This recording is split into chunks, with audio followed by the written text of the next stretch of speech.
Miss Cole, and I'm waiting for my shake. But in the meantime, I'll go ahead and start.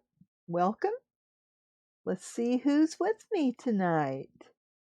I'll show my viewers list. Academy Impossible, welcome. Glad you're here again. And I will begin. Tonight, since last night we were talking about deafness, I thought that tonight we were talking about deafness day before yesterday.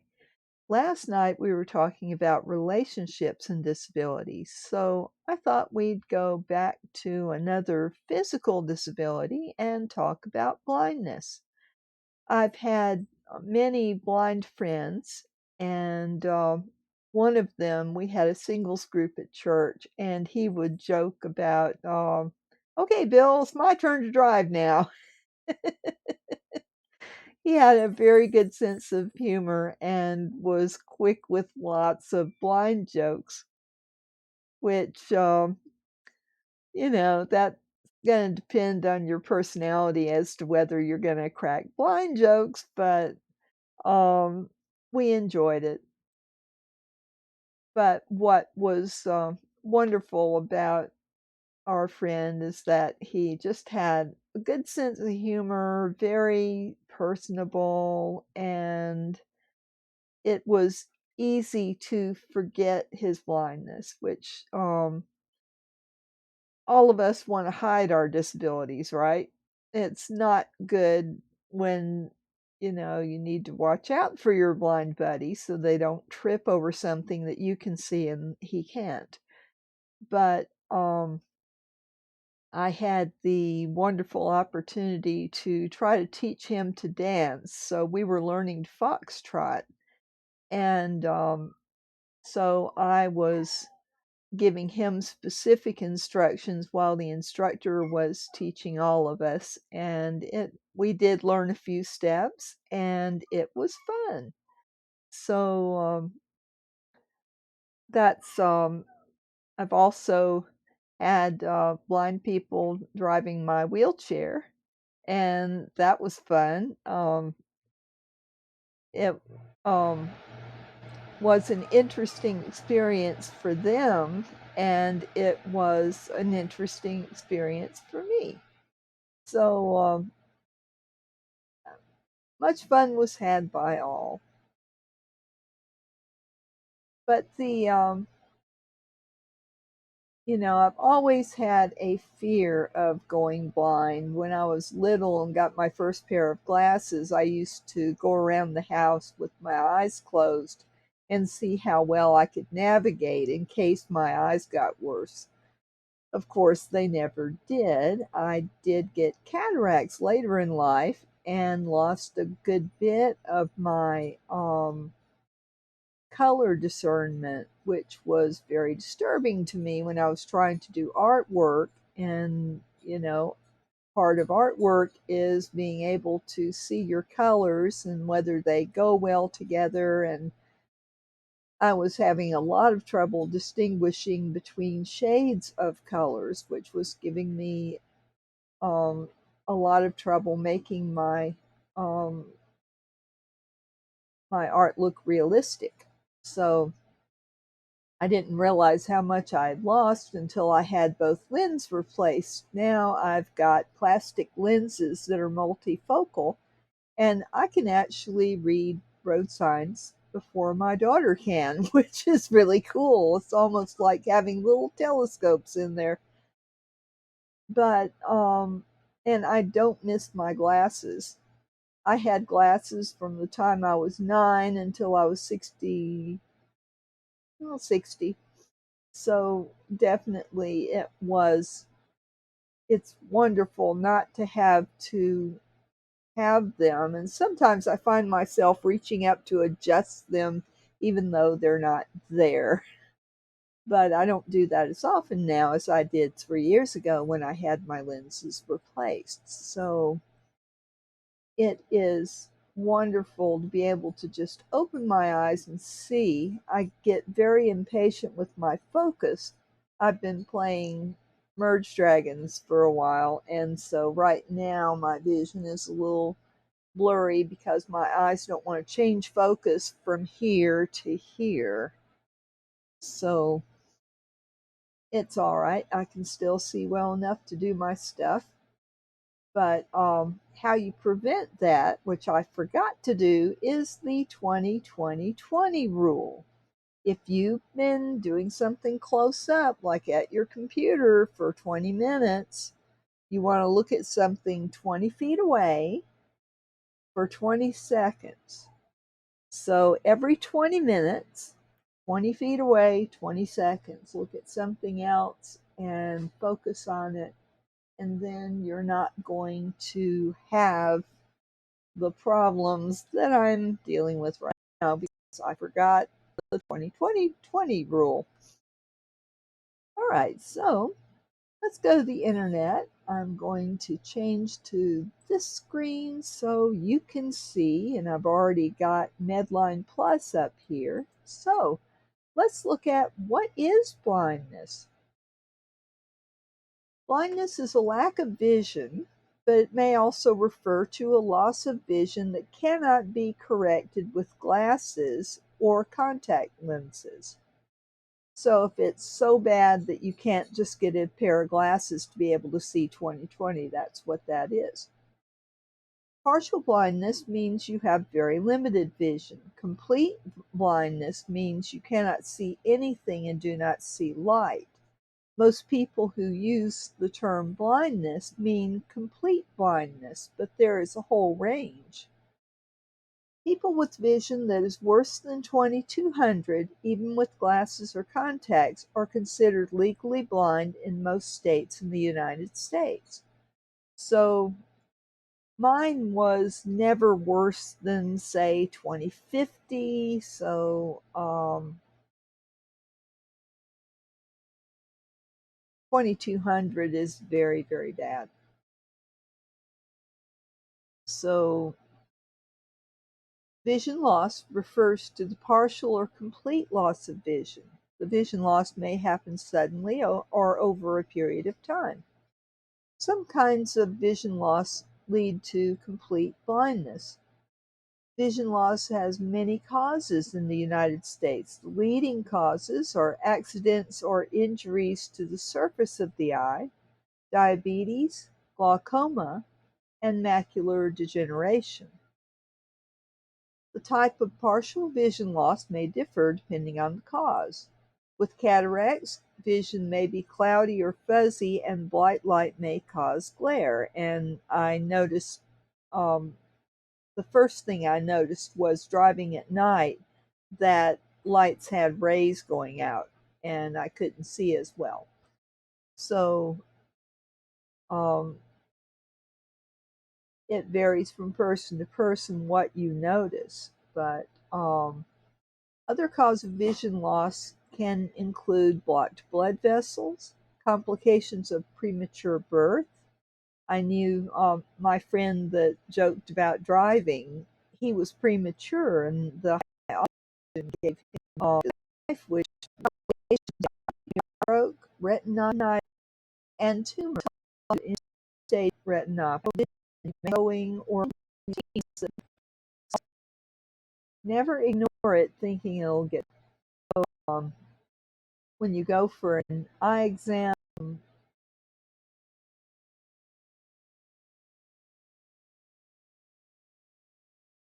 So, and this page was helpful. So, what does an eye doctor do at an eye exam?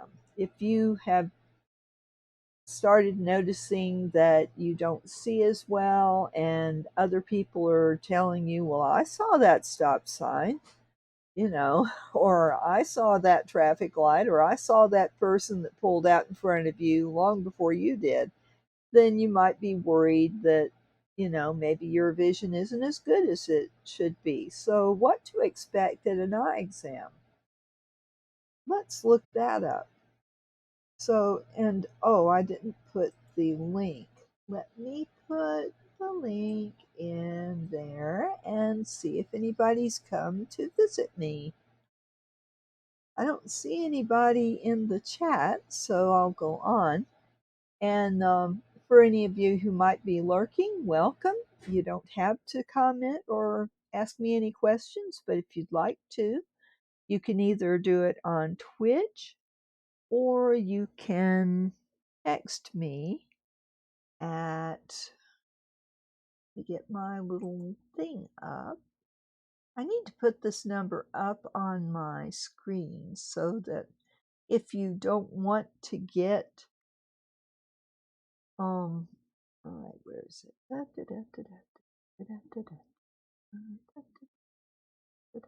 Social media links. And let me find my file because I changed my directory because it was getting a little full, so that's not going to do it.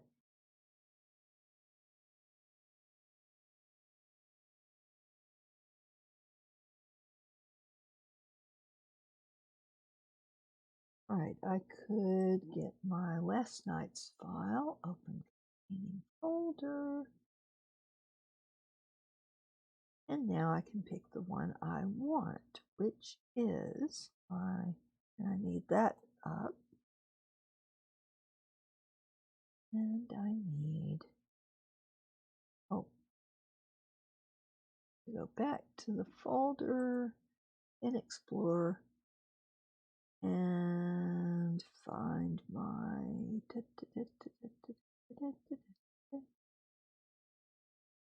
and here's all of my other links. Here's my social media link.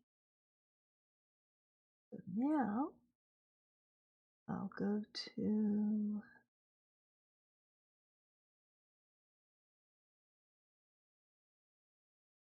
already.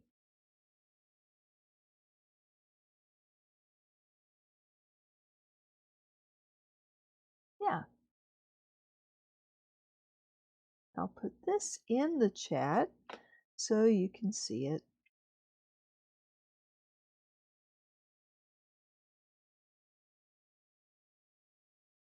So, you don't want to get a Twitch account, so you can type in the chat here. You can call me on my Google Voice. You can leave a text message, not call me. If you call me, it goes to voicemail. I will not see that tonight. Send me a text, okay, at this number. And then I will get a little bing and I'll know that I've gotten a message and I can see your message and respond to it while I'm on the live stream. So you don't have to get a Twitch account to be able to type. All right, so let me get the link now. Close that and I'll go over here. And here's my What is Blindness link. So Medline is a very good reference for learning about disabilities because it's like a dictionary. You can look it up. So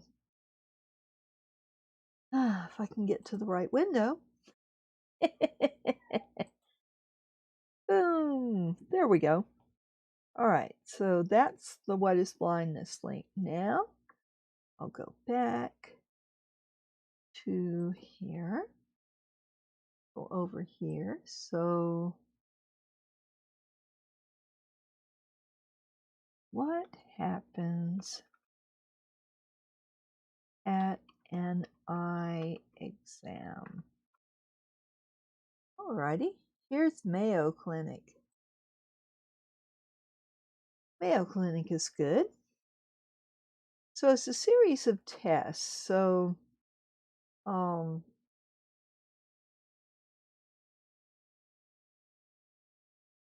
usually, like for kids, your child's pediatrician or family medicine doctor will check your child's eyes for healthy eye development. And So if they find any problems, they might suggest that you take the child to an optometrist or ophthalmologist, depending on um, in general, if you're healthy and you have no symptoms of vision problems, the American Academy of Ophthalmology, that's eye doctors, recommends having a complete eye exam at age 40 when some vision changes and eye diseases are likely to start. So, if you're 60 or older, have your eyes checked every year or two. And I go in every year for mine because after my surgery, I don't need glasses anymore. So, and have your eyes checked more often if you wear glasses, if you have a family history of eye disease or loss of vision, have a chronic disease that puts you at greater risk of eye disease, such as diabetes, or if you take medications that have serious eye side effects. So, there are three kinds of eye specialists. There's ophthalmologists. They are medical doctors who study the eye. So they are best if you're elderly, if you've got any kind of history of eye problems, then it's better to see an ophthalmologist than an optometrist. An optometrist can do an eye exam, prescribe you lenses, um, and stuff like that. So if you need surgery, you'll go to an ophthalmologist. And opticians fill prescriptions for eyeglasses. So that's the person you take your prescription to, and they um, order your glasses. And when they come in, they fit the frames to you. They help you by, if you're getting glasses, then you have to pick out a pair of frames to hold the lenses. So they'll walk you through the different styles of frames that they've got for the glasses, and or if you're getting um, contact lenses, then they fill the prescription for that. Um, some opticians do that. Usually, you're going to go to an optometrist for contact lenses. Um, they don't evaluate your eye health. They just help you once you've been to the eye doctor and got the prescription for the lenses you need, then they fill that prescription. If you wear contact lenses or glasses, please do bring them to your appointment because they can put them in a machine and read them and tell what prescription they are. That gives them a head start so they can compare and see how good your vision is now compared to when you got that pair of glasses.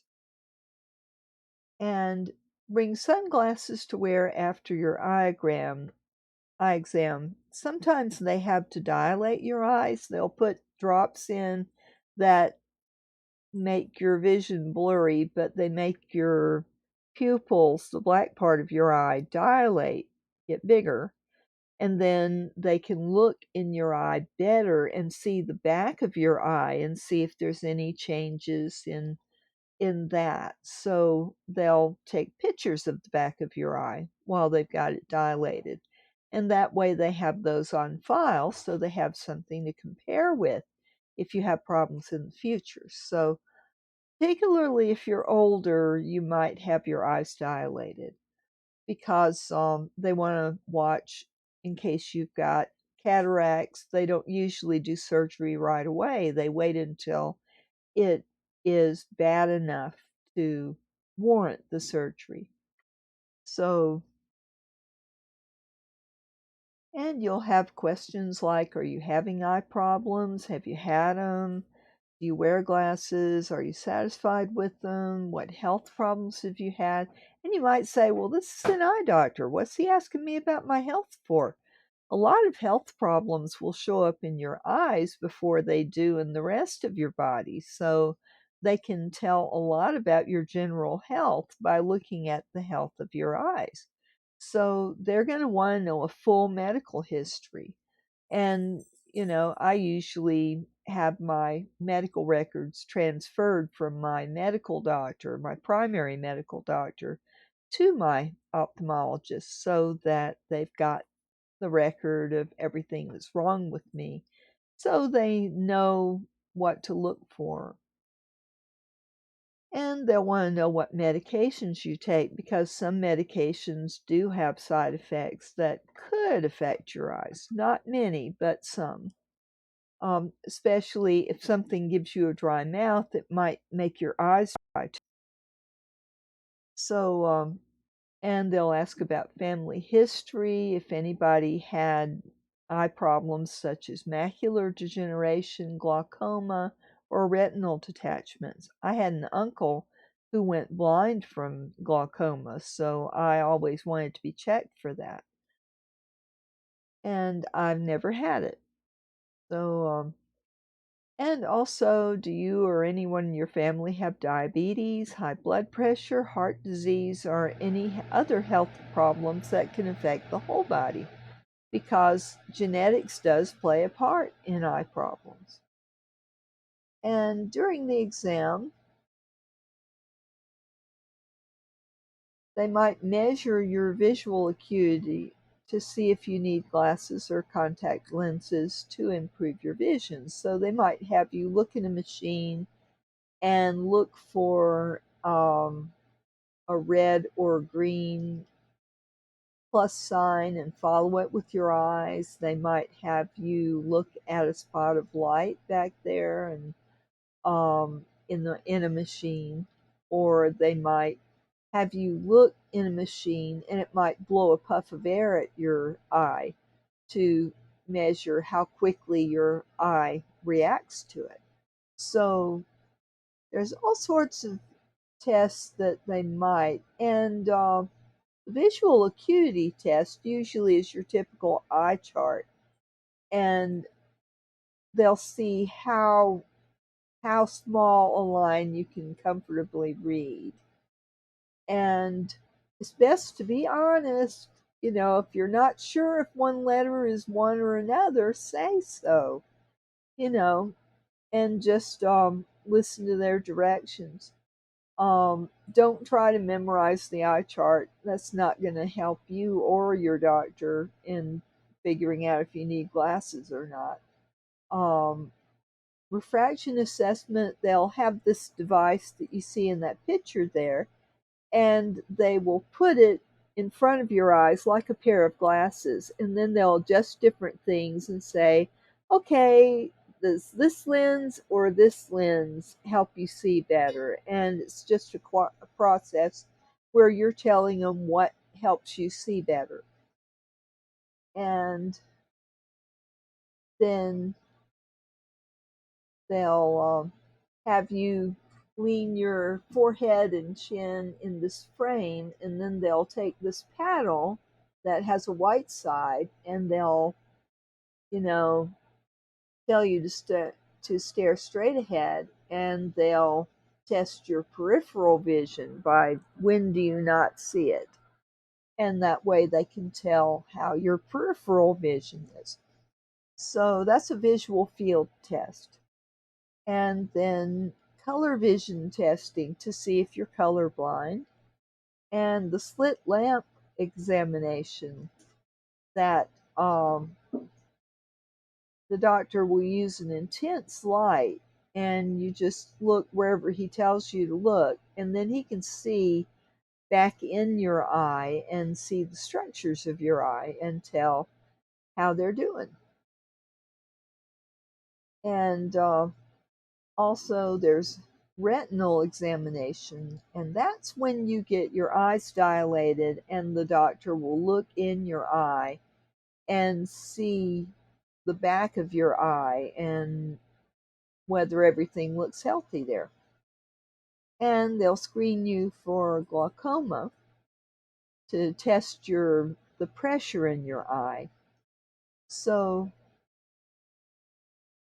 there's all sorts of stuff that they might test you for in an eye exam, and it doesn't hurt, and it's over with fairly quickly. I can go through all the tests within maybe 15 to 30 minutes, depending on how busy they are. So, yeah, I mean, it's not a big deal, and it's nothing to be frightened of. Nobody's going to touch your eye.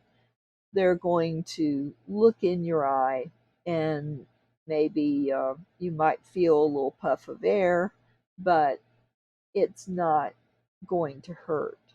So you can tell children if you have to go to the eye doctor, because sometimes they're used to getting shots at the doctor. And you can tell them that going to the eye doctor doesn't hurt. You're just going to look into machines and tell them what you see. That's all there is to it. So they don't have to be afraid. Nobody's going to come at them with a needle. They don't do that at the eye doctors. So if you have to have surgery on your lenses, then that is going to take place in a medical setting that's different than a doctor's office. I don't know of many that they might do laser, the laser stuff in their office. I was not operated on with a laser. He actually did the scalpel. And there are some times when my doctor does use the lasers, but in my case,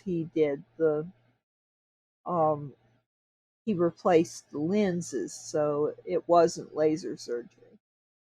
But there are, different strokes for different doctors too, and so don't be afraid of the eye exam. The eye exam doesn't hurt, and it's not that uncomfortable. The most uncomfortable part is getting the drops to dilate your eyes. They do sting a little bit, but they don't usually do that to children unless they've got a severe eye problem going on or they suspect it. So,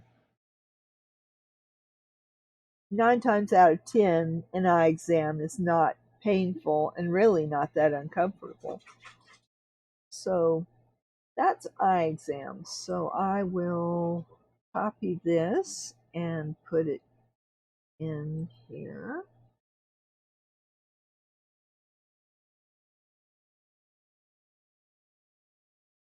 What happens in an eye exam?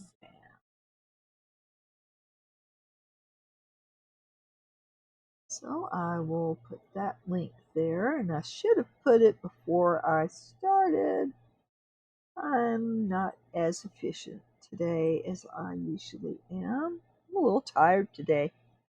Going out yesterday and all, just I love going out, but it just zaps me the next day. I'm just don't have a lot of energy. Okay, so now we're gonna go look at, okay, so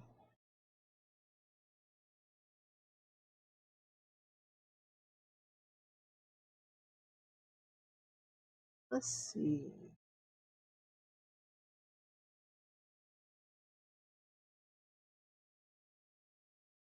All right, let's look how you prevent blindness.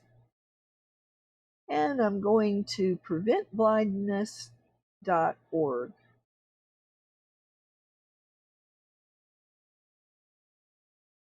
because it's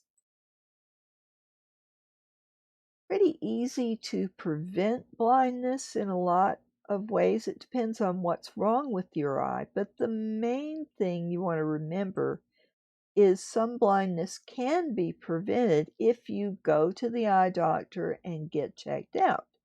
If you have any worries about your eyes, eye problems can sneak up on you. So, how do we prevent blindness? Like most problems, catching it early is key. So don't be afraid to go to the eye doctor. Go get checked. If you have any seeing to do regular things, and most of the time you are not going to get a diagnosis that, oh, you're going blind and you better learn Braille. You're very unlikely to hear that at an eye exam, because there are a lot of things that can prevent you from being able to see well that aren't serious eye problems. A lot of people have myopia, which is you have trouble seeing things far away, very correctable with glasses. Most people don't have a progressive kind of thing going on where you may need minor adjustments from year to year in your glasses, but very few people are going to have the kind of problems where they get to where the glasses won't correct it anymore. And it's a fear that all of us have, but don't just assume that, oh my goodness, a lot of vision problems are treatable. So let's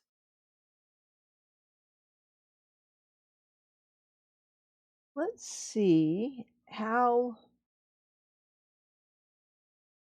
common it is to have something that can take your sight. Um,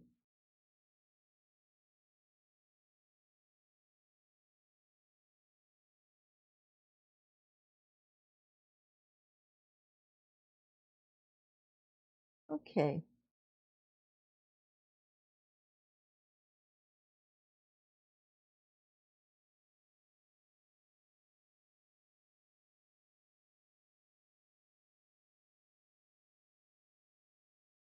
Okay, so more than 7 million people are living with uncorrectable vision loss. That includes more than 1 million Americans who are living with blindness. Visual acuity loss is defined as the best corrected visual acuity of 20/40 or worse in the better seeing eye. More females than males experience permanent vision loss. In the United States, 20% of all people over the age of 85 experience permanent vision loss. So the older you get, there's a higher risk of visual acuity loss among Hispanic and Black individuals than among whites. That's probably because of the general difficulty of medical care for all people of color. Um, and more than 1.6 million people with uncorrectable visual acuity loss and 141,000 with blindness. That's 13% of all persons who are blind are under the age of 40. So it's not necessarily old age that gets people. People under 40 make up 13% of all persons who are blind.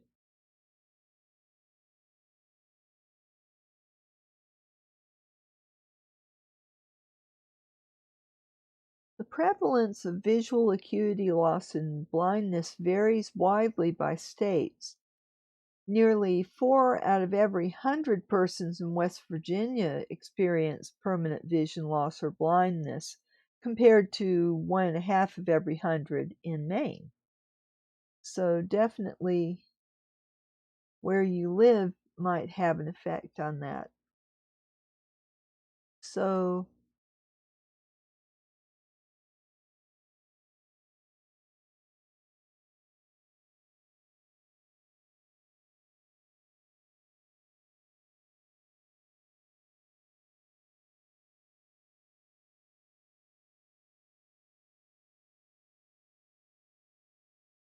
it makes sense to me that we have a lot of undetected vision problems in this country because we don't have universal health care. I really am an advocate for universal health care because we could catch more people when they are having problems when it might be correctable before it gets to the point that it's not.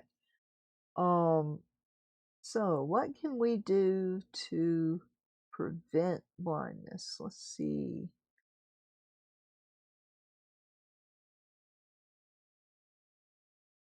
That's a policy. I want something. Let's see.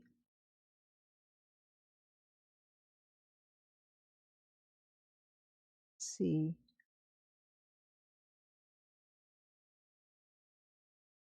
All right, let's look at the focus on eye health.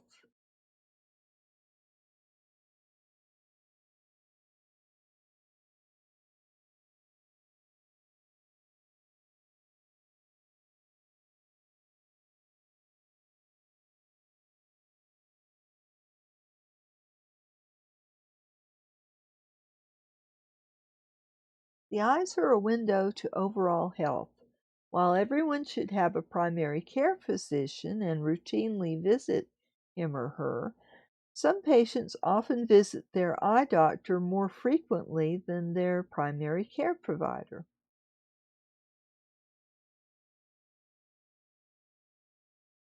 People with diabetes have a powerful reason to take care of their eyes. Of the 29 million people in the US with type 1 and type 2 diabetes, about 1 in 10 people all are at risk for diabetic eye disease, a leading cause of vision loss and blindness. So if you have diabetes, take care of it because there is the risk that you could lose your vision if you don't. Smoking is a cause of two of the most significant eye diseases in the world. One is cataracts. Now, I didn't smoke, but I was exposed to secondhand smoke all of my growing up years, so I don't know if that had anything to do with it. I also have dry eye syndrome, so definitely, if you're smoking, it'd be a good reason to quit. You don't want to lose your eyesight.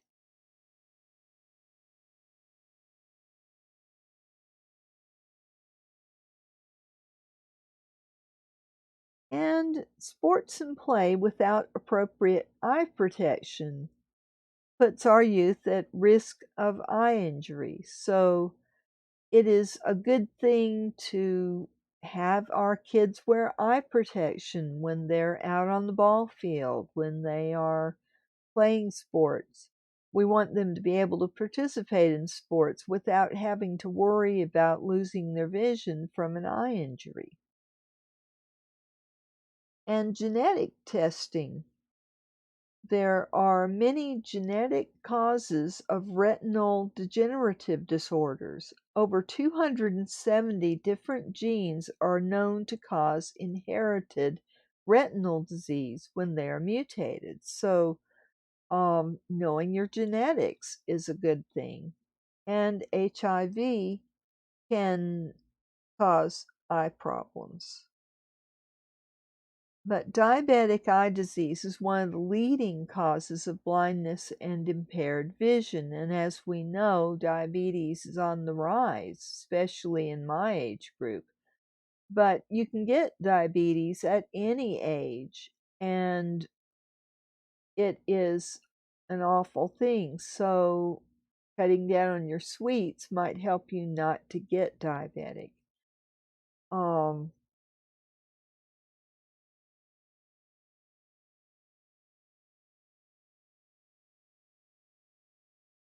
And one of the things the eye doctor checks is your intraocular pressure, how much pressure is in your eye. And finding that early is a very good thing because if you have high pressure in your eyes, that can kill your optic nerve. That's what glaucoma glaucoma does.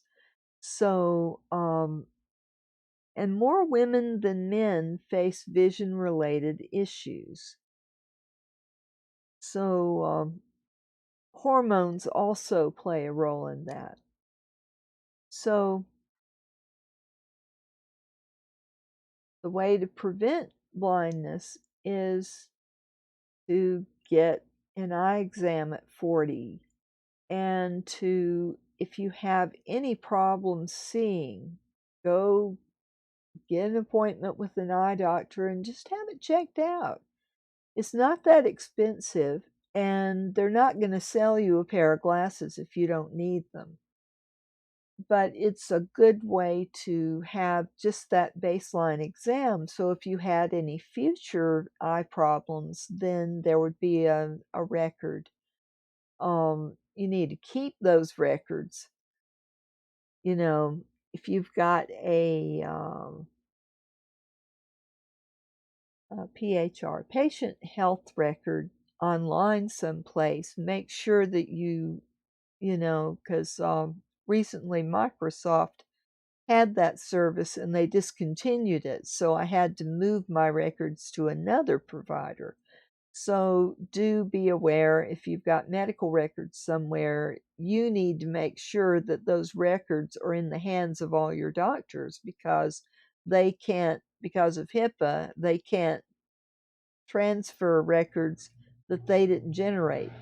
So you need to keep a copy of those for yourself so that you have it available if you change doctors, or if you go to a new doctor. If you add an eye doctor and you didn't have one, then they need a copy of your medical records too. So maybe I should talk about patient health records in a future stream, because let me make a note of that.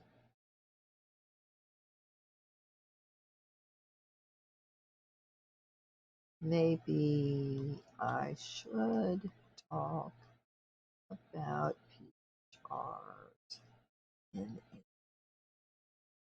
a stream.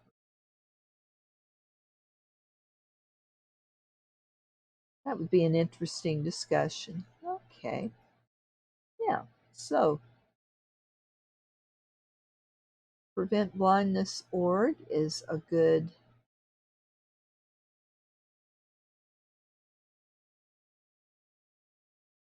thing. So I will.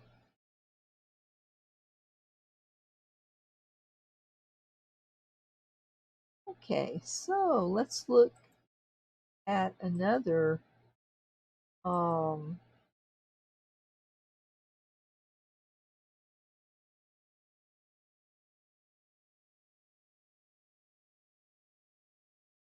see.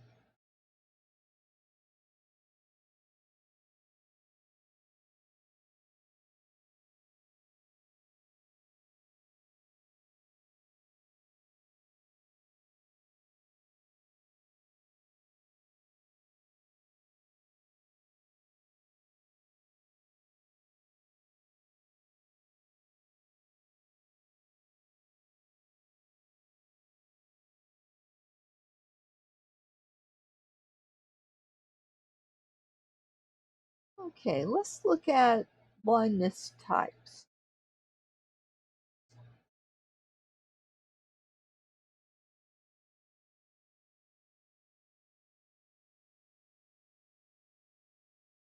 Let's see, Perkins School for the Blind.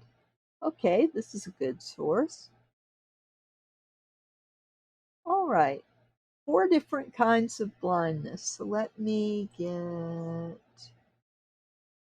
this on here.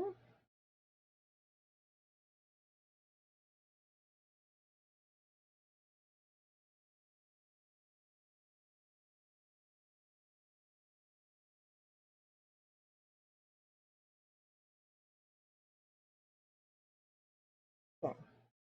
Let me make sure that this is in the chat so y'all can follow along. And I'll put that right there.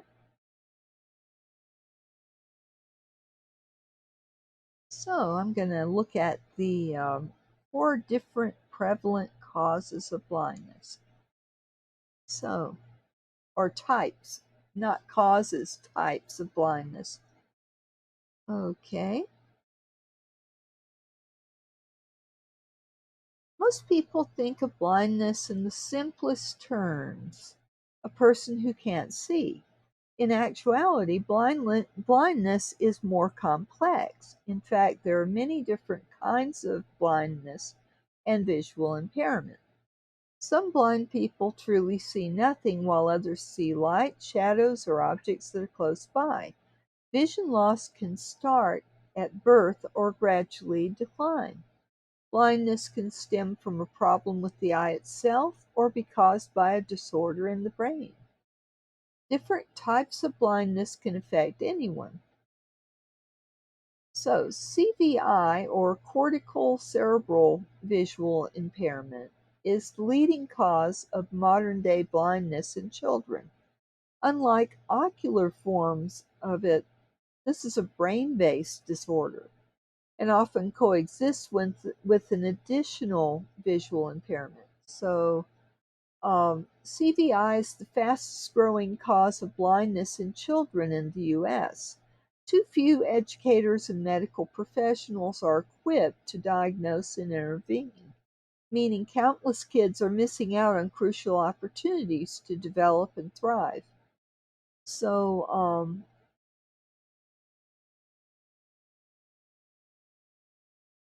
okay, so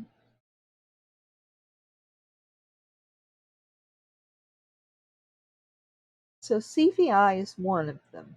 Then retinitis pigmentosa. It's a genetic disorder which affects up to 1 in 4,000 people in the US and across Europe.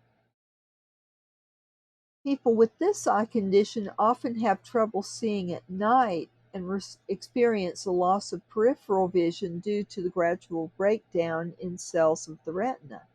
It's most commonly detected in early childhood and can lead to total blindness later in life.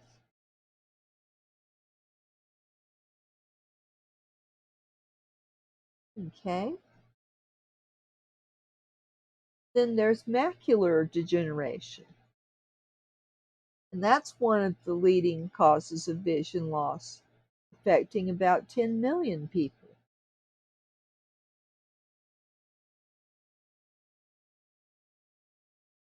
And it causes a person's central vision to deteriorate.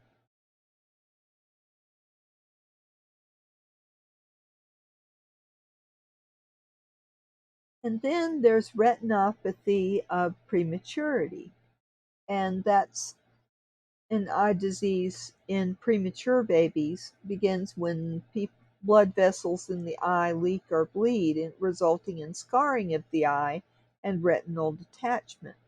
Surgeries can lessen the severity of it. Children born with the condition often have little or no eyesight.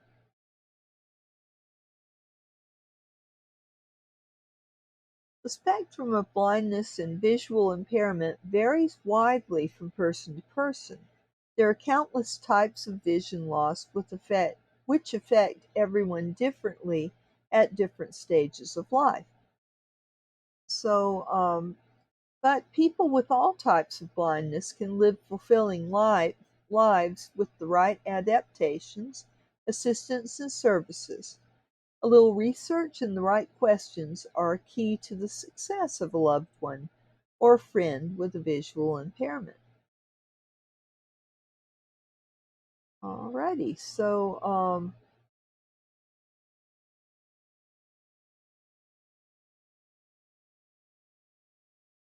cool. There's a lot of good stuff on this. So,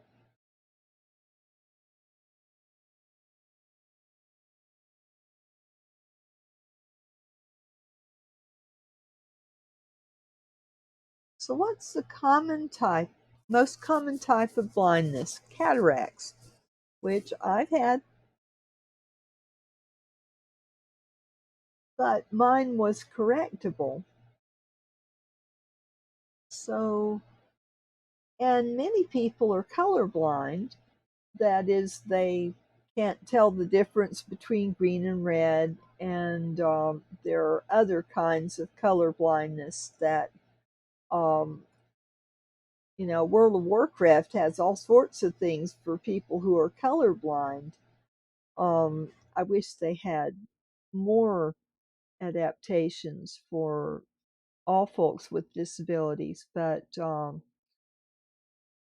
color blindness has been pretty commonly in the news, and while being not an easy thing, it's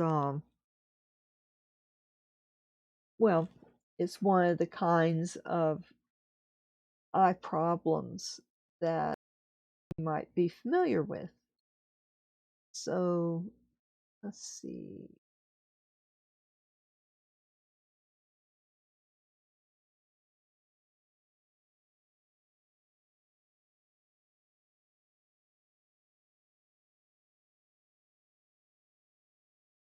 And here's an article in the New York Times. Let's see if I can get through the paywall.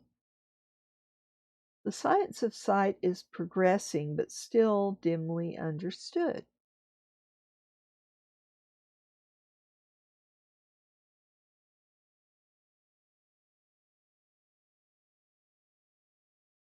Hmm.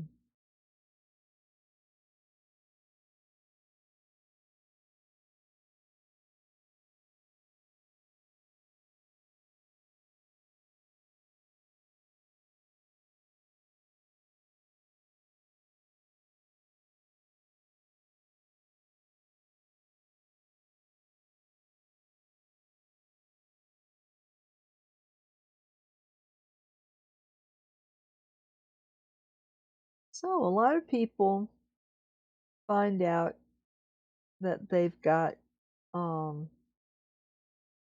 different signs of eye problems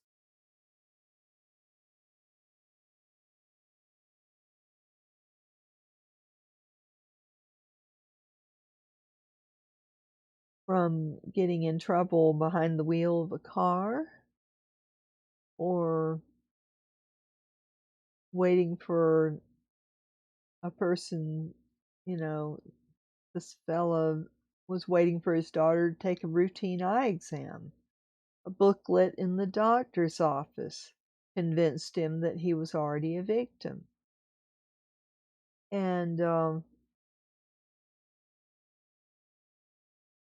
a lot of people are visually handicapped to some degree. Now, this article is older, so definitely look at the statistics from um, one of the other sources that I gave. But um,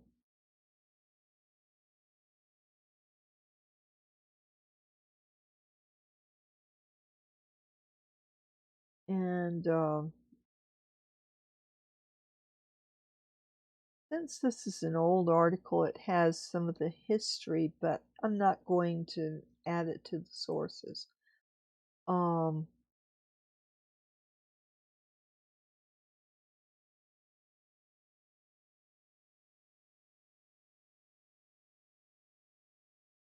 let's see.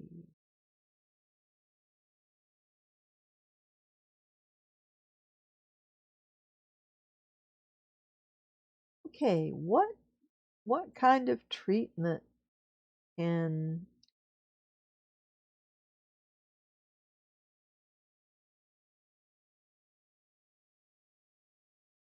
right? Let's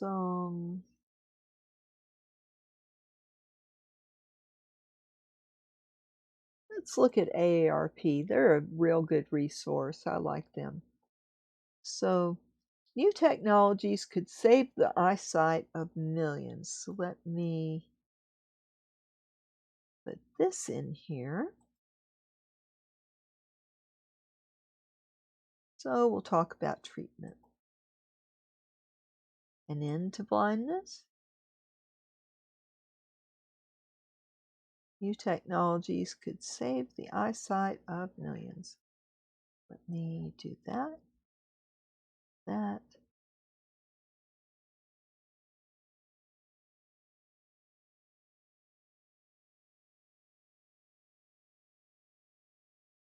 Okay. Put this in the chat. And I think somebody just popped in. Let me see.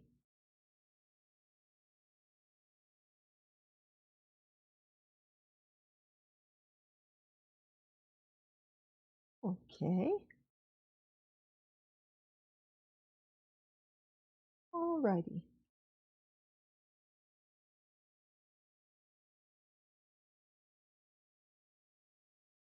Okay, let's see.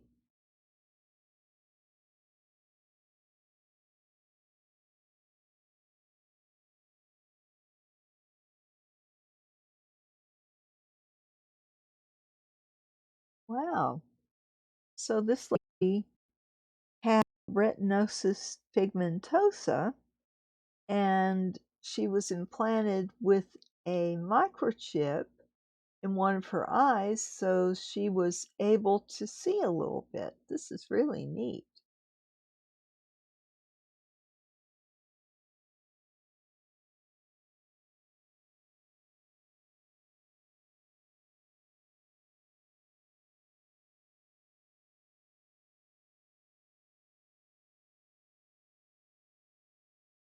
And here's a fellow with macular degeneration. Oh, they inserted a telescope implant. Oh, that's neat. Wow.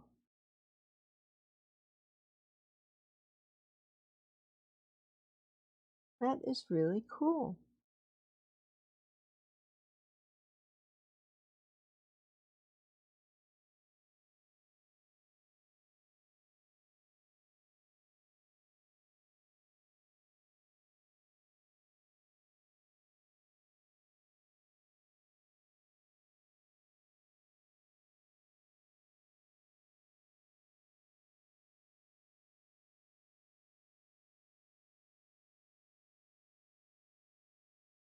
Okay, so for macular degeneration, new class of drugs injected into the eye can help wet macular degeneration. That's cool.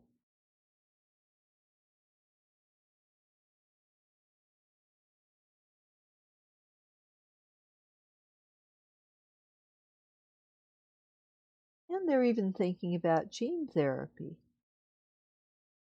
This is really cool.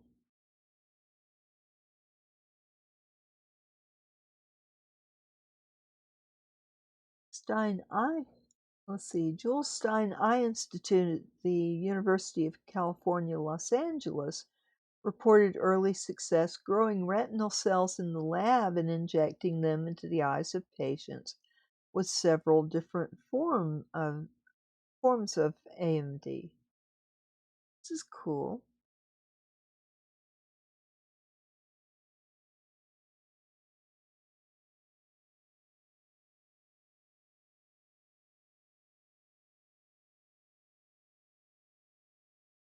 Cool.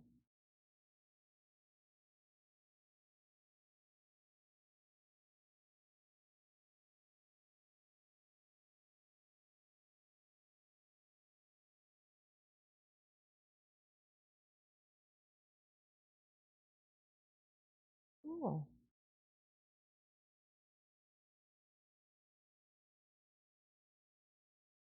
All these neat technologies.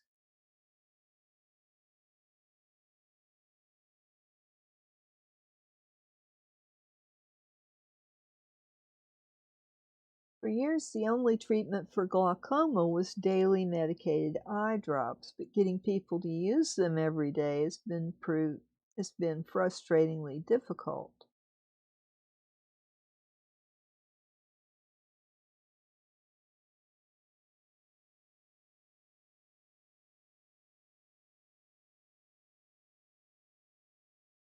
So they've developed a contact lens that contains the medication, and it releases a steady and constant dose of medication for up to a month. Now that's neat.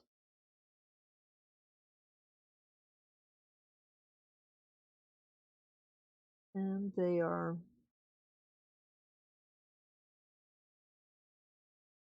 with diabetes on the rise, ophthalmologists have tracked a dramatic increase in diabetic retinopathy. It's now a leading cause of blindness among adults 20 to 74, affecting more than 4 million Americans.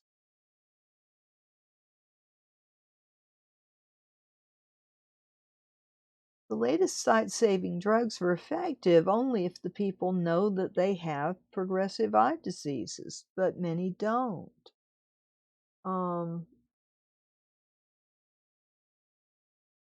This ophthalmology researcher studied Hispanic residents of Los Angeles a few years ago and found that a quarter had type 2 diabetes and didn't even know it, and half of them had signs of eye disease.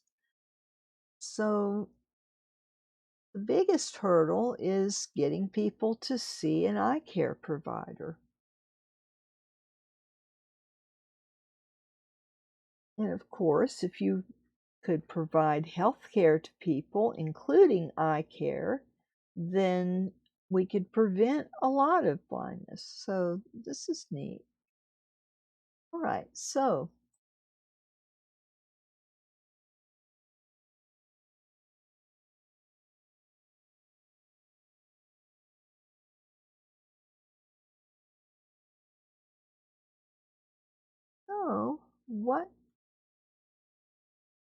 what to do if you've got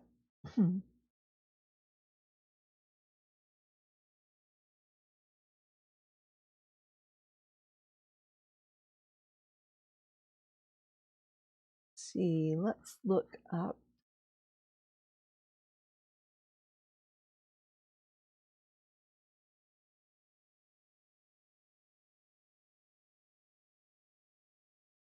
vision disability resources.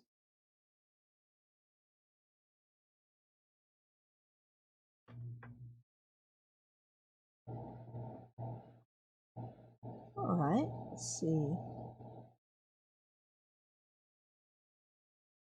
All right, Hadley EDU has services, but that's if you're going to the school. Let's see what's about us.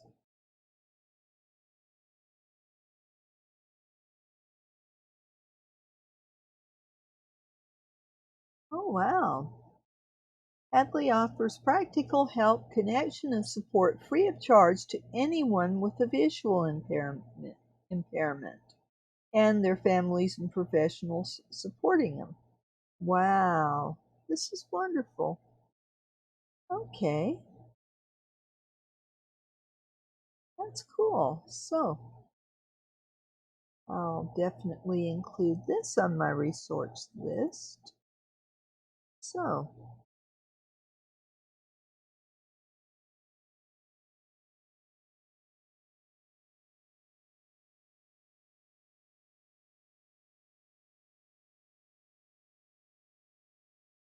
okay, there's Hadley.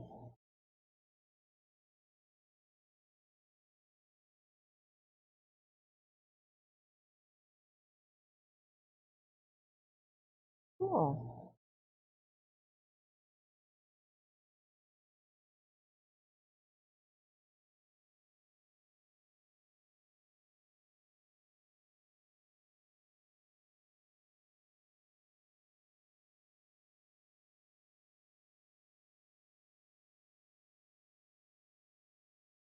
Let's see.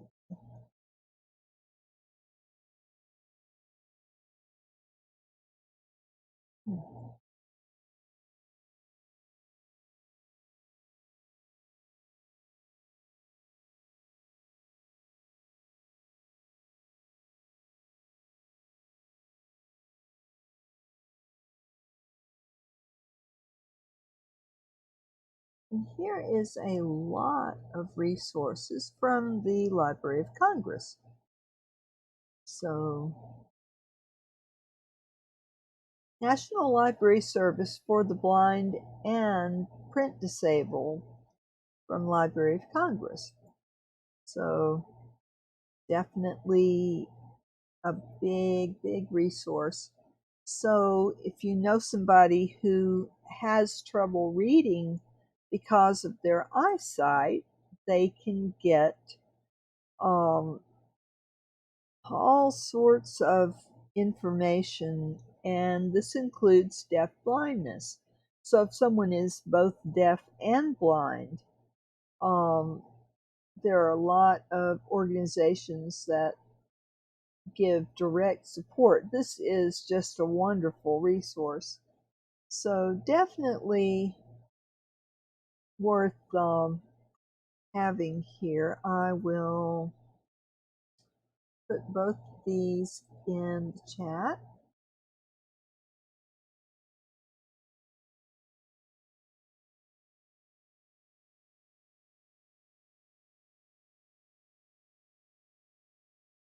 I'll come over here.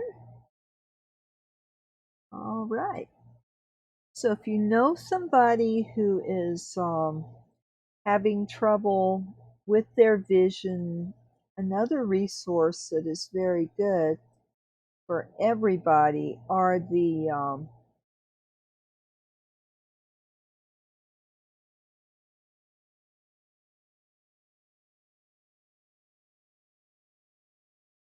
American Foundation for the Blind. Very good resource.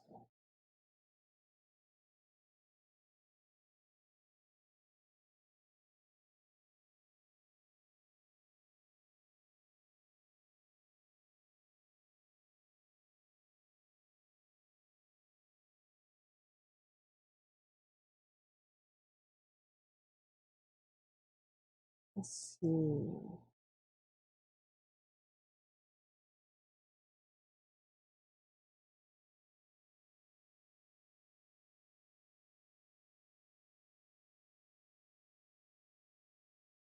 There are a lot of, there's the National Eye Institute.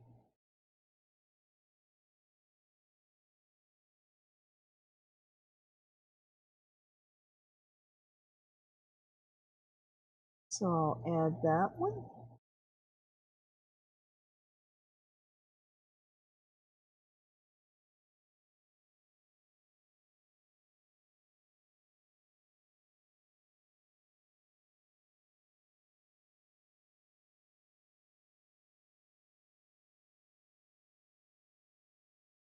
Okay.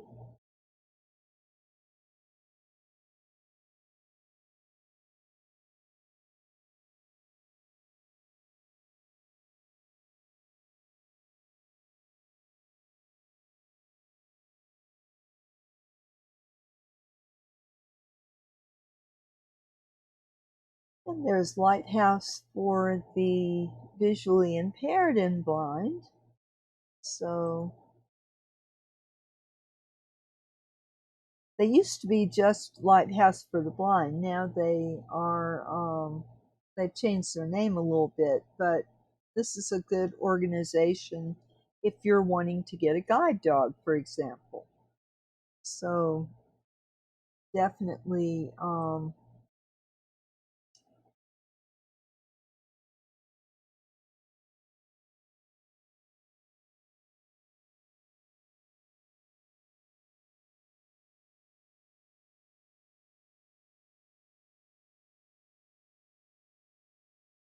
so I will put these.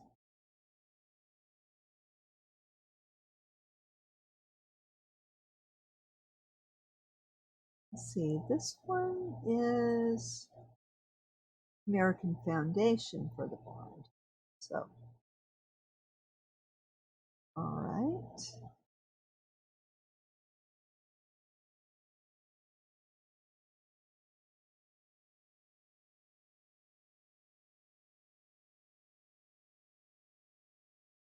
So all sorts of resources. Let me put these up here. All right. So now we have a good list of resources for people who are already blind, who are wondering, well, how do I get started with technology for the blind and all this stuff? So definitely lots of resources for you. And so let me go back.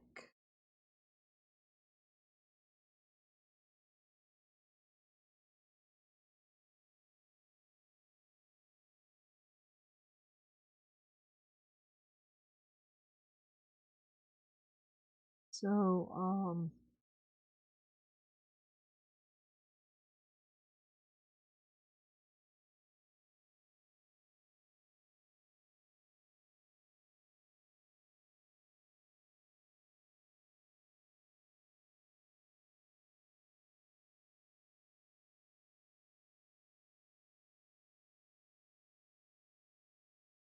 let's look at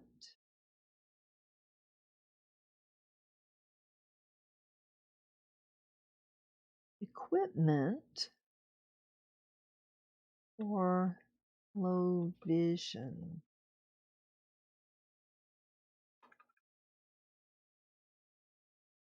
Adaptive equipment. Ready.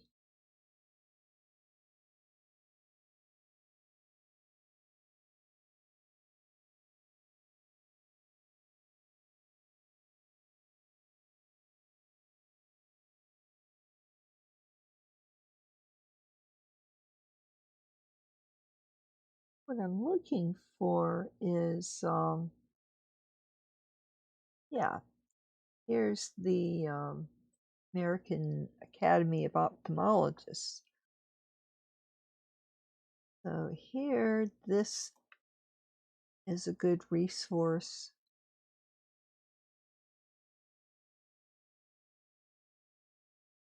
Oh, no. I didn't want to, I just wanted to add a, let's see.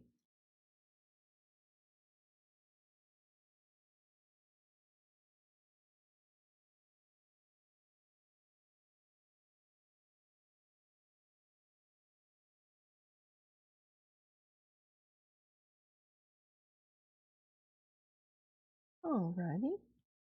Look at low vision assistive devices. Techniques for seeing better with low vision.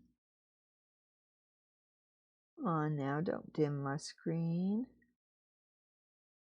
Improve lighting, reduce glare, increase contrast.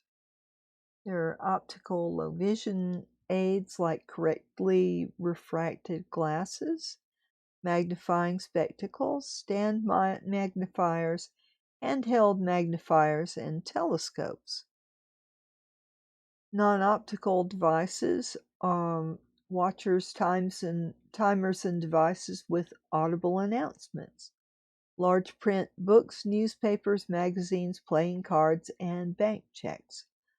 Audible books, telephones, thermostats, watches, and remote controls with large size numbers and high contrast colors. Needle threaders, magnifying mirrors, and tactile labels, textured labels.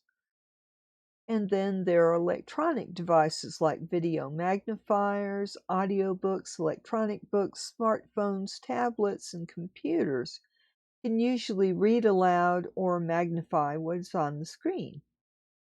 And if you have old equipment that you're considering donating, why not donate it to a vision rehabilitation center or a nonprofit organization, support group, public library, or a retirement facility, so that these devices can be modified to help low vision and blind people. So, yeah.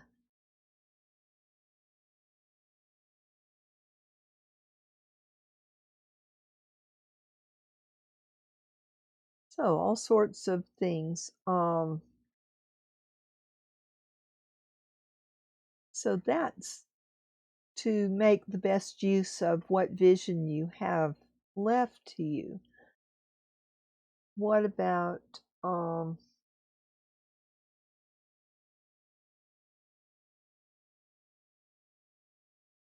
here's resources and links for people with low vision also. So I will add that to this.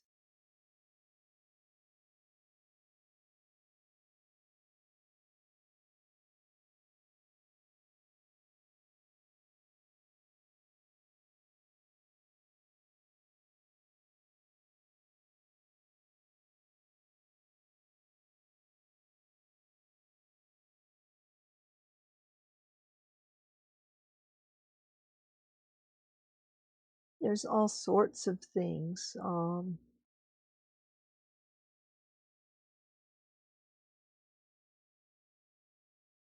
This is a great list of resources. Very good.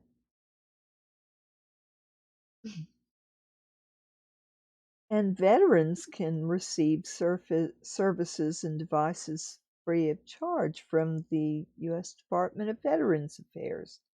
That's neat. So, yeah. All right.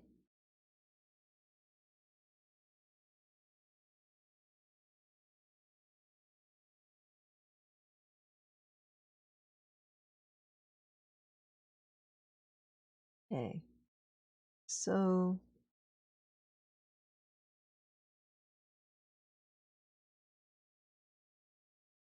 and independent living. Let's see.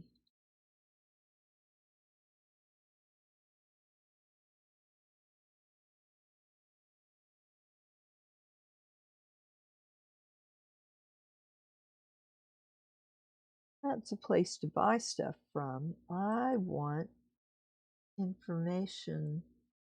Let's see, because there's a lot of devices that can help, but I want to weed out the places that are trying to sell me something.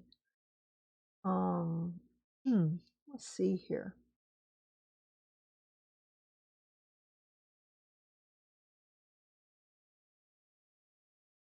Let's look at new technology for the blind.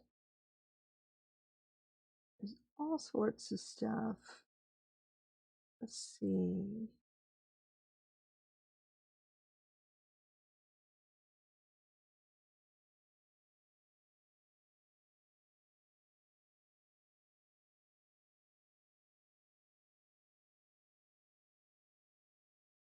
All right, here's another AARP article about new tech for people with low vision or blindness.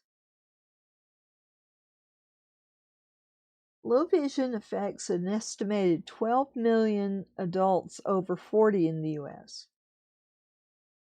So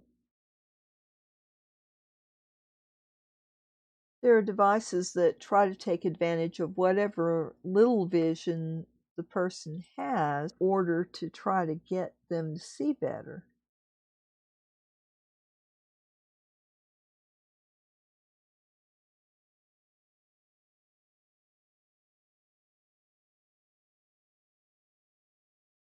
And to make use of your other senses.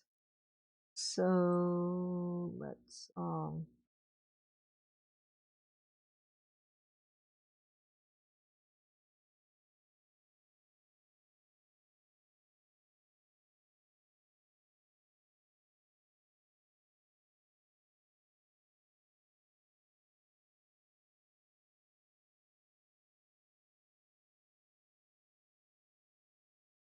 okay, technology for the low vision and blind. This is where I'm at. Want to follow along? Me do that. Okay. Back we go to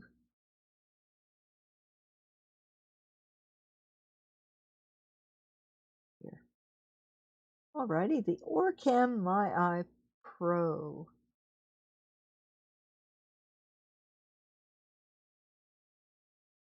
Helps those who are completely blind make sense of the visual world by describing what they can't see. It's a smart camera which attaches with a magnet to the arm of any eyeglasses. Point your finger or tap the touch bar and the camera will capture an image of what's in front of you and communicate the info through a tiny speaker that rests above the ear. It makes shopping easier, scanning barcodes and identifying the denomination of the bill you're holding. Cool. You can teach it to memorize and identify hundreds of everyday objects, from logos on buildings to items in the fridge.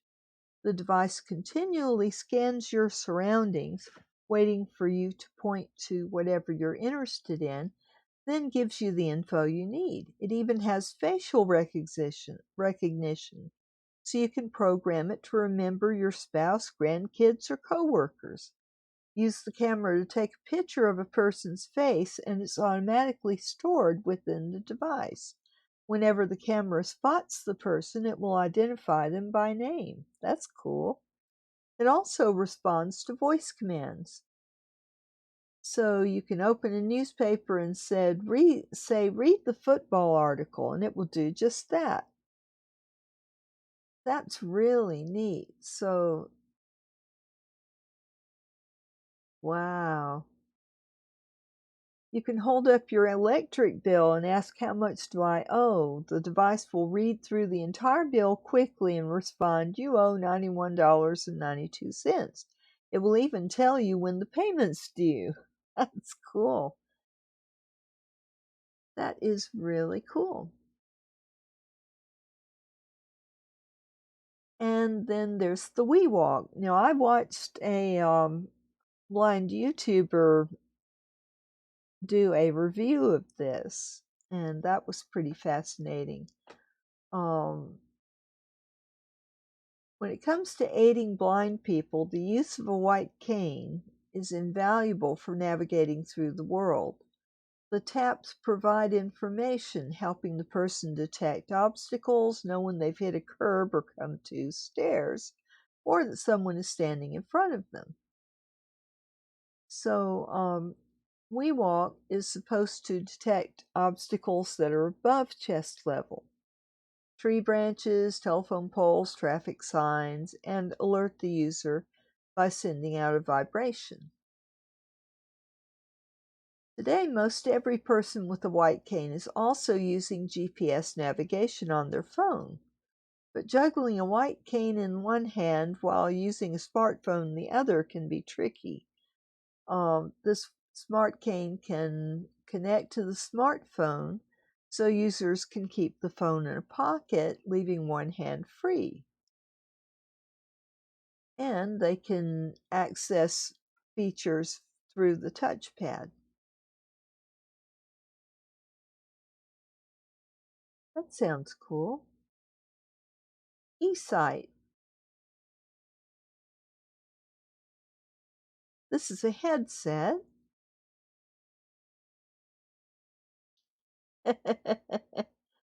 Looks like Geordie LaForge, sort of. The kind of electronic eyeglasses that can provide enhanced vision for people who are legally blind or those with low vision. Wow.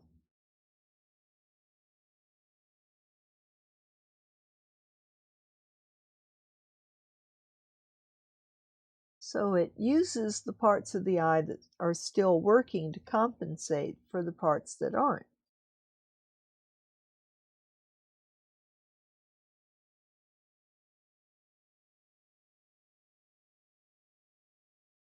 And you can make adjustments to the quality of the image you're seeing.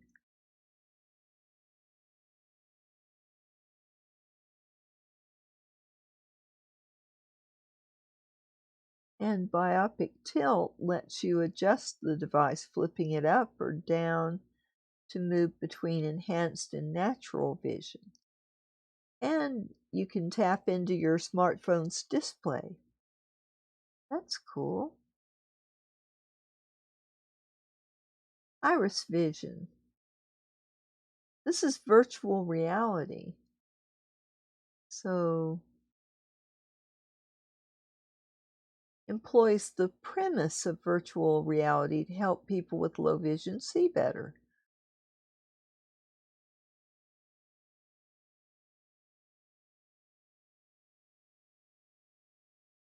Camera captures what's in front of you, then remaps the scene to enhance its visibility. Cool.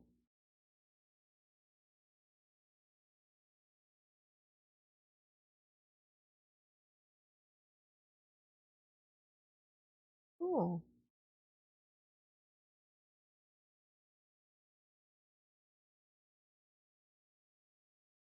So this helps people with tunnel vision. Wow, that's cool. So interesting technology for the blind.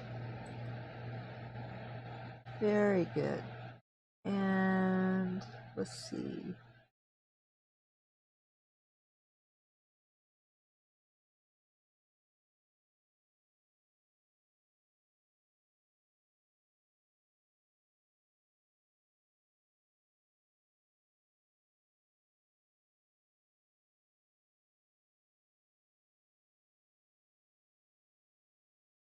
Let's see.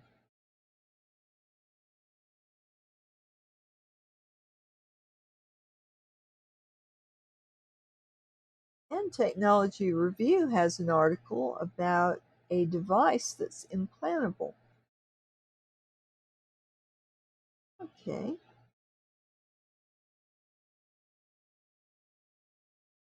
This is cool. Let me get this.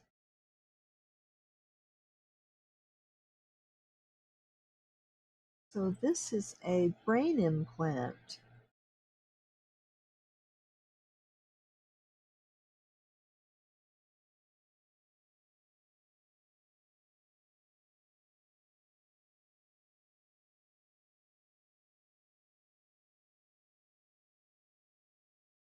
Okay.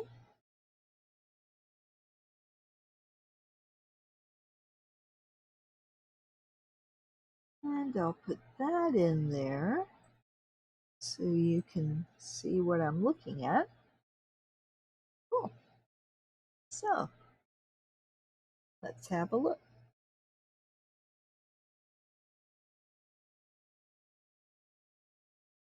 Alrighty.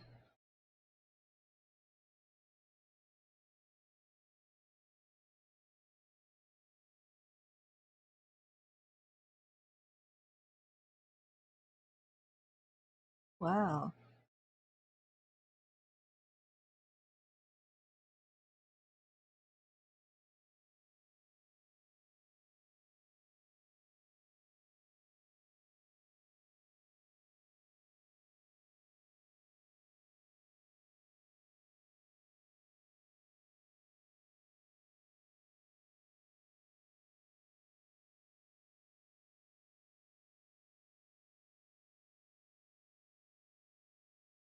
Oh, it's a temporary device. Why?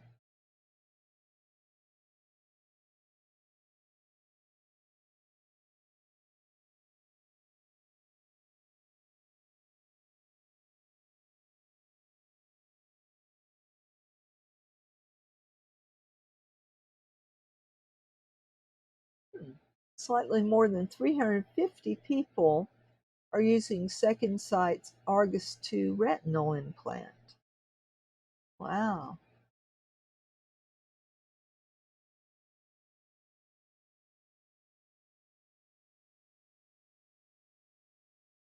That's cool.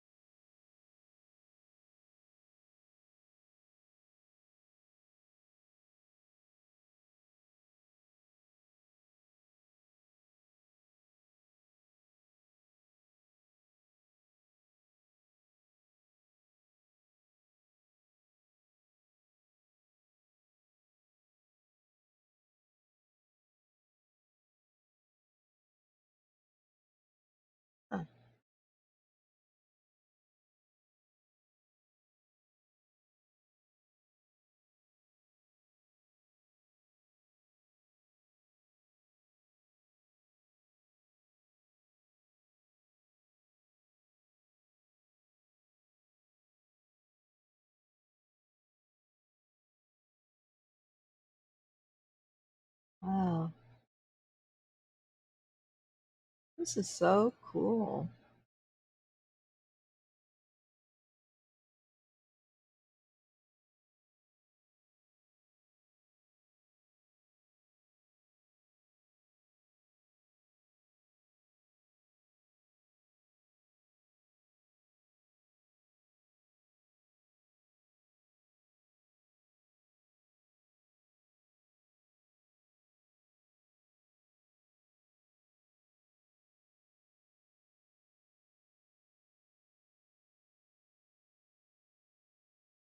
So they talk about a former implant that was kind of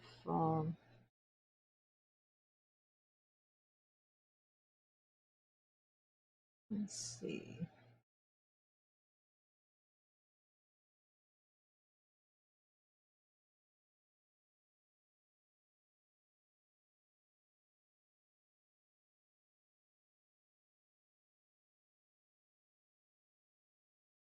Process.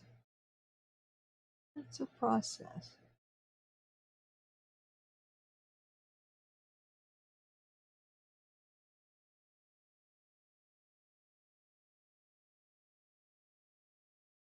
Hmm.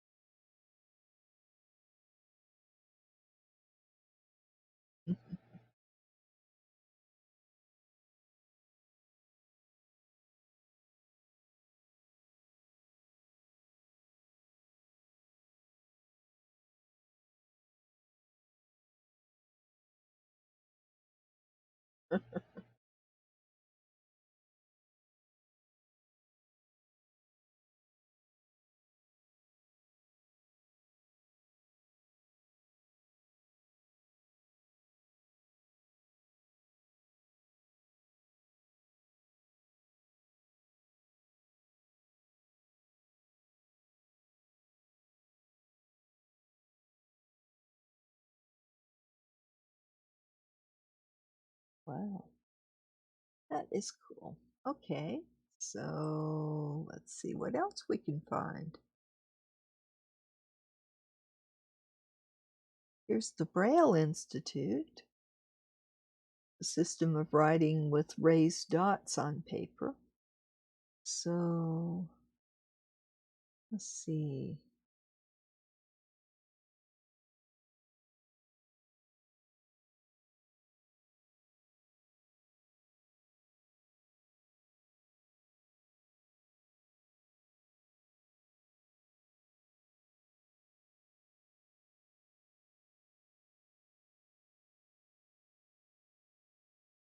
Okay, Braille Institute offers free services, so I will add that.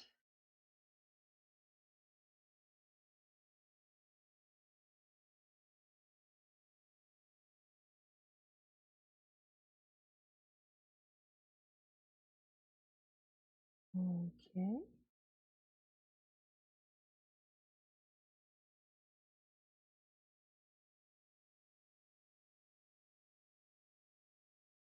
Okay.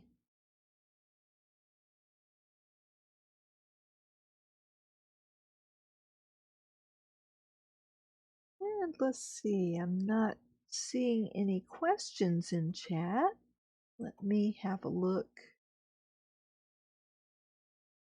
Oh, Janany is here. Janany, hi. Good to see you. Thank you for joining me this evening. I hope you're enjoying talking about blindness and what folks who with low vision can do.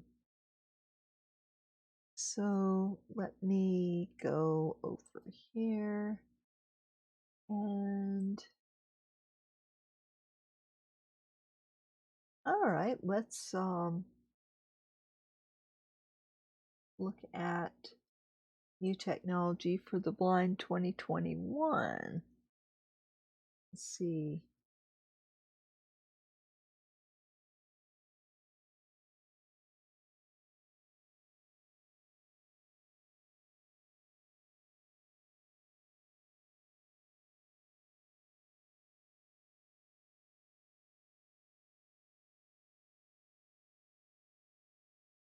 Well, we already found that article, so I don't see.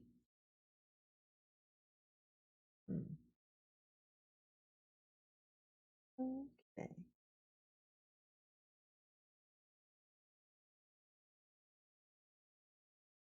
All right, let's look at Braille.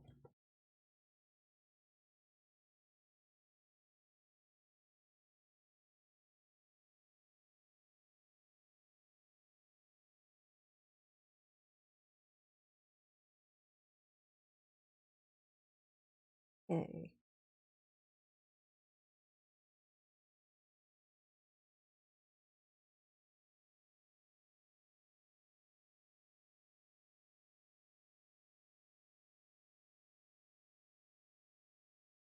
Well, why don't we look up the Wikipedia article, because this will give history and how that, yeah. So I'll do that.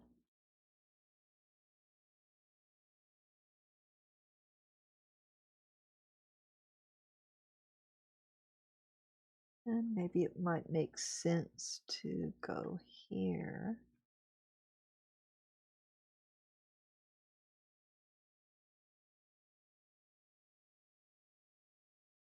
Alrighty. So, what is Braille?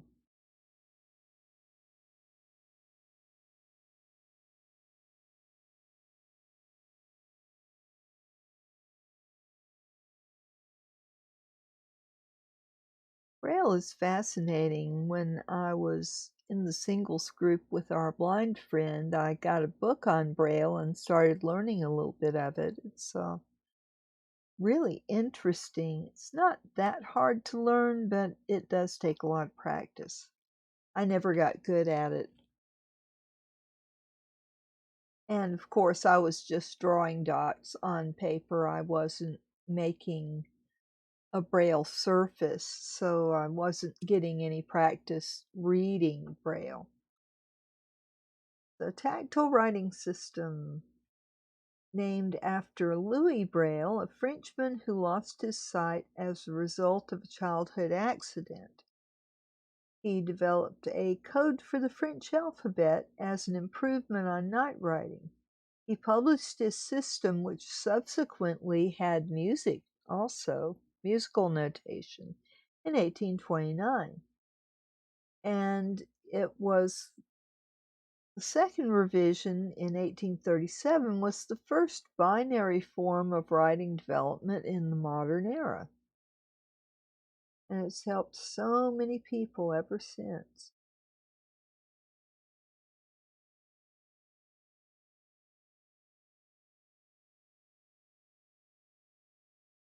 So a full Braille cell is 6 raised dots arranged in 2 columns, each column having 3 dots. So there are 64 possible combinations, including no dots at all for a word space. A cell can be used to represent a letter, digit, punctuation mark, or even a word. Early Braille education is crucial to literacy, education, and employment among the blind. However, in the face of changes in education policy and screen reader software, Braille usage has declined in recent decades, despite the fact that technologies such as Braille displays have also made Braille more accessible and practical. So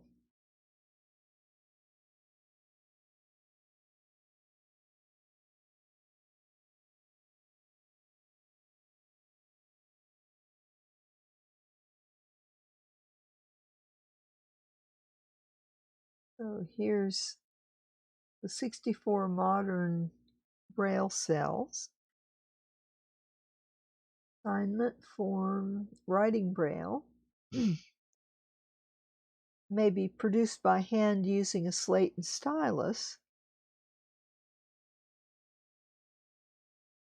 and may be produced with a Braille embosser or a refreshable Braille display, which is a screen.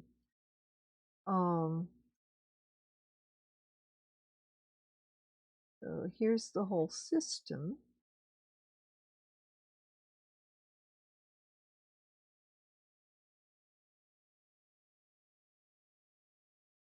So a lot of people are blind but don't use Braille. So it's not a given that a, a blind person will automatically know and use Braille. So it just depends on the needs of the person.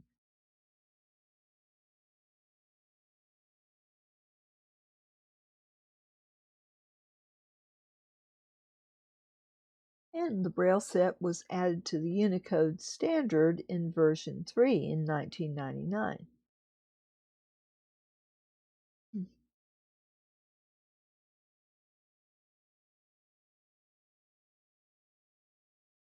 And every year on January 4th, World Braille Day is observed to commemorate the birth of Louis Braille and to recognize his efforts.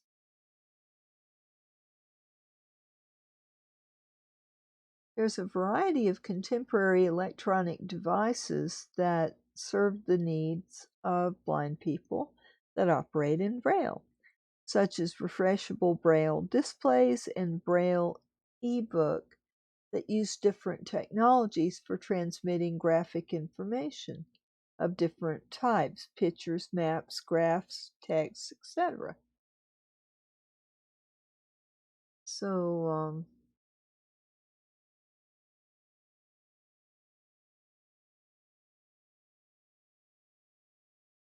cool. And lots of references. Okay. So I was wondering why I wasn't seeing many references to Braille, but if a lot of people aren't using it, then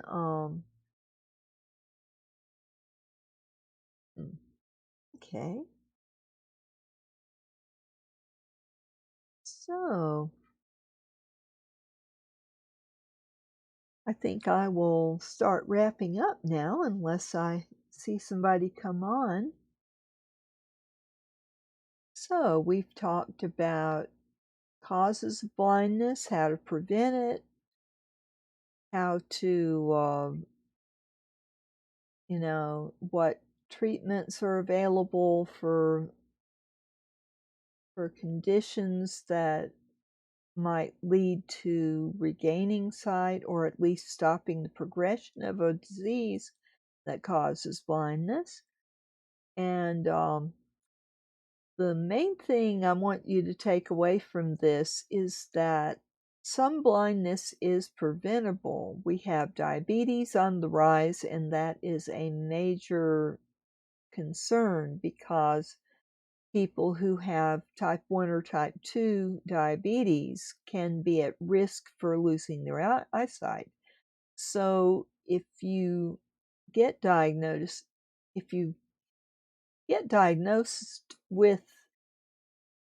um, with diabetes, you should see an eye doctor and see if your eyes are being affected by your diabetes. And eye problems can sneak up on you. So don't assume that your vision is 20/20 if you haven't been to an eye doctor. I don't want you to be scared, just out of the blue. But if you notice that when you talk with friends, if you don't see things as well as they report seeing, that might be a thing to consider, a trip to the eye doctor. It won't hurt you, and it may reveal a problem. And I know if you're low income and you're tracking every penny, then spending $20 to $60 for an eye exam is not going to be an attractive thing for you. But consider how important your eyesight is. It's better to go to the eye doctor and get a clean bill of health, and then you have peace of mind, rather than wait and maybe have something wrong with your eyes that you didn't know about that could rob you of your sight. So if you have any problem reading street signs when you're driving or seeing your schoolwork if you're in school, seeing things written on the board, things like that can clue you in. Or if you're a parent and you've got a child in school, if they complain that they can't see the board well enough, that might be a time for you to take them to the eye doctor and just make sure that nothing's going on there. And if they do need glasses, then it will open a whole new world for them. And it's important to be able to see. And if you can't see, if you're blind, then there are all sorts of aids that you can get to help you have a normal or close to normal life. I mean, I'm not saying a normal life, because if you've got a disability, it's not a normal life, but certainly you can come closer to a normal life, and that's a good thing. If you can improve your quality of life, I think you should. So I'm going to stop here. I don't have anybody asking me questions, so I will take a quick look and see if anybody sent me a message. Just for kicks. Nope. Oh, I missed my thing. I was gonna. Uh-oh. That was at 1:30 today. I missed it. Oh. Okay. Well, I have checked, and I'm not seeing anybody asking me any questions. So, Academy of Impossible and Janany, have a good night. And if anybody has any questions, feel free to use that number I put in the chat. You can use that. It'll be the same number every time. So if you think of a question or think of something you want to comment about, please do use my Google Voice phone number. Just text me, and then I will see it. And otherwise, I hope that y'all have a good evening, and that you don't let the disabilities get you down. Think about what you can do. Don't stress so much about what you can't do anymore, because the main thing is that everybody has something they can do, and you should enjoy what you can do. That's my whole message. So anyone who wants to join the community, if you want me to be on a social media that I'm not on yet, I am willing to join any community that's rated G. So keep that in mind. I'm on Twitter, I'm on Facebook, I'm on Twitch, I'm on Discord, I'm on a lot of different places. I'm still learning to use Discord. So I do include my ID. And I encourage y'all, if you want to talk to me directly, I will learn to use Discord. So I'm going to quit before I have an asthma attack. I will see y'all Monday. I don't live stream on Sundays, so I'll be back Monday with more things to think about. Y'all take care and have a good night, and see you again Monday when you can come to Granny's house and we can talk about disabilities. Take care and have a good night. Good night for now.